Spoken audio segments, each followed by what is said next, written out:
Hey everyone, welcome to this DelphStack tutorial video.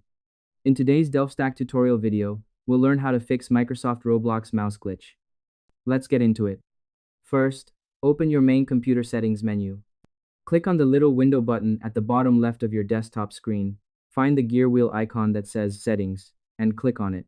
Look at the menu grid on your screen, and click on the section that talks about your system or your screens.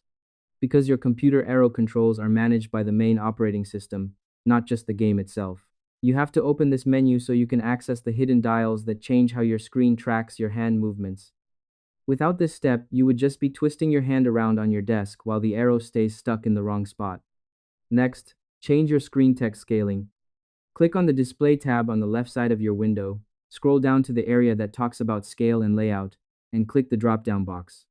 Change the number from whatever it is currently set at and click on the standard 100% option from the list. By forcing the scale back to the normal 100% level, you match the real size of your game screen perfectly.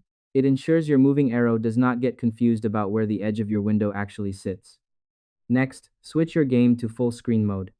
Start your game. Open the main game menu by pressing the top corner button and look for your video options. Find the line that says full screen and flip the switch from off to on, or press the F11 key on your keyboard. By locking the game into full view, you build an invisible wall around your pointer. It is the key step because it forces the computer to only track your hand movements inside the world. And that's it. I hope this helped you out and I see you in the next one.